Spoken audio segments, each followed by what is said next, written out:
dele. Ela, né, tá o sol brilhando e ela é. Dá para entender que a lua sem o sol ela não tem brilho. Quando a gente consegue entender que a nossa vida, a gente é como uma lua, a gente só foi feito para refletir a glória de Deus, eu sempre vou ver, né? E quanto mais você vê, a lua aparece na que hora? Na escuridão. Ela reflete. Então eu tenho que entender, gente, eu preciso, digamos assim, refletir Deus nos momentos que mais eu perco o controle, que eu não vejo. Essa é a presença dele na minha vida. E aí eu vou entender todo o Evangelho, vou entender toda a promessa do Senhor, trazendo ela primeiramente na minha vida, entendendo a razão para a qual fui criado. Por que eu fui criado? A Bíblia diz que nós fomos criados para o louvor de sua glória. Eu tenho que glorificar Deus em todo o meu jeito de viver, né? Sabe o que Jesus falou? Que essa presença que ele deixou para nós, o Espírito Santo, qual é a finalidade do Espírito Santo na vida do crente? Na palavra de Jesus. Depois o apóstolo Paulo vem falando do fruto do Espírito. Qual que era a palavra de Jesus? Qual que era o ensinamento de Jesus quando você recebesse o Espírito Santo? Representar ele. Hã? Representar ele. Jesus veio representar quem? O Pai. E o Espírito Santo veio representar quem? Jesus. Então, quando eu tenho uma vida cheia do Espírito Santo, eu vou refletir quem? Jesus. E se eu reflito Jesus, eu vou agradar quem? Ao Pai. Já pensou nisso? Qual que era a palavra de Jesus? Não seja feita a minha, mas a tua vontade. Até naquele momento, né? Não sei se você já entendeu, Jesus não sofreu na cruz pelos pregos. Jesus não sofreu na cruz por causa da coroa de espinhos. Se você acha que é isso, você é um religioso. Jesus sofreu na cruz no momento em que ele assumiu eu e você. Tá? Quando ele assumiu o meu e o teu pecado, foi o momento que ele sofreu. E que foi nesse momento em que ele, quando falou, Pai, se possível, passa de mim esse cálice, ele não estava falando da dor da cruz. Ele estava falando, eu não quero me separar de ti. Porque só tem uma coisa que separa nós da presença de Deus, é o pecado. E a Bíblia, né, lá em Isaías diz, eis que a mão de Deus está encolhida para que não possa abençoar, nem seus ouvidos tapados para que não possa ouvir, mas as vossas transgressões, as vossas iniquidades faz essa separação. Por isso que eu tenho que viver uma vida buscando a santidade. E é interessante, irmãos, a santidade, ela é como uma veste branca. Uma veste branca. Quanto mais branca ela é, mais aparece o quê? Quanto mais branco, mais vai aparecer o quê? Sujeira. E se está branquinha, aparece sujeira, o que você vai fazer? Eu vou limpar.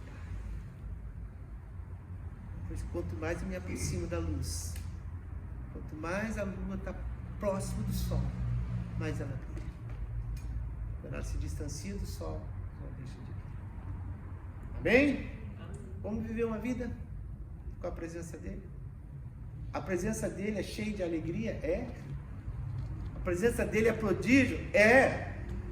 Mas a presença dele é relacionamento. Bobo é aquele que quer se mostrar para os outros que é amigo do prefeito, amigo do governador. Quem é amigo não precisa. Sabe? Quem é amigo não precisa se autopromover. Se ele é teu amigo no momento certo, ele te põe no lugar que você tem que se pôr. Por isso que Jesus diz que, né, é melhor você sentar lá no fundo e ser chamado para sentar na frente, do que você sentar na frente e ser chamado de se retirar. Porque o amigo te conhece. E ele sabe o que é relacionamento. É gostoso ser íntimo com pessoas. Mas às vezes a intimidade com pessoas, eu conheço os amigos mais íntimos, né? Diz que quem te machuca não são os inimigos, nem os desconhecidos. que mais te machuca são os íntimos. Mas com Deus não. A profecia é: conheçamos e prossigamos em conhecer o Senhor. E o profeta diz: assim como o dia vai clarear, assim é a presença dele vai vir, que vai fazer a diferença no relacionamento. Amém? Quero orar por nós, para que a gente venha buscar essa perfeição cristã.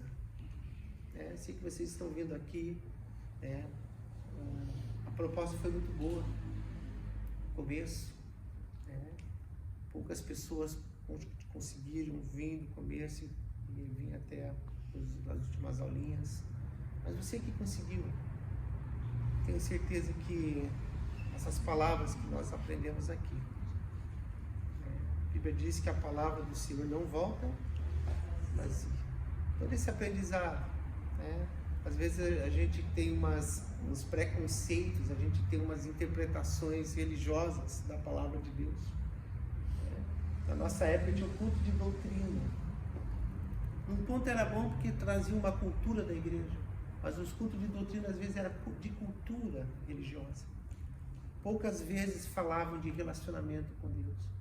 Por isso, poucos amigos nossos, o Taildor e a Dircélia, poucos amigos nossos permaneceram na igreja, porque parecia que tinha uma necessidade, uma etiqueta de religiosidade.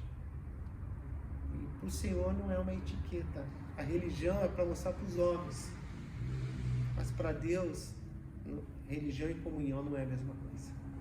Relacionamento, buscar essa intimidade com Ele. E a intimidade com Ele, a Bíblia diz que obedecer é melhor que sacrificar. A mesma Bíblia diz que obedecer é melhor que sacrificar. Diz assim que Deus não quer sacrifício, mas quer um coração quebrantado. Um coração quebrantado Deus não rejeita. Alguém pronto à mudança. Tem pessoas, irmãos, que chegam aqui com um currículo: olha, porque eu nunca fumei, casei virgem, nunca roubei, eu não sei o que é isso, eu não sei o que é aquilo. Mas não é humilde. Ele entende que as obras dele valem mais do que a graça. Por mais que ele fez todo esse currículo, mas ele não desfruta da paternidade de Deus, ele não desfruta da graça de Deus. Aí vem um que aprontou todas, errou todas, mas ele entende a graça de Deus. E aí ele diz assim: Senhor, não depende de mim, depende da tua graça. Mas tem uns que bagunça a graça de Deus. Uma hora vai brincar com a cobra ela tem veneno, ela dá o golpe. Então o que a gente precisa entender? Eu quero desfrutar da graça de Deus, eu quero buscar esse relacionamento, eu quero buscar uma vida de santificação, eu quero seguir a paz com todos e a santificação, sem a qual ninguém verá o Senhor. A manifestação de Deus na minha vida é através do meu relacionamento com meus irmãos, mas também com meu Deus. O próprio Senhor diz: quem diz ama a Deus que não vê, se não ama o próximo, que vê. E para amar o próximo que vê, eu tenho que buscar relacionamento, eu tenho que entender. Amém?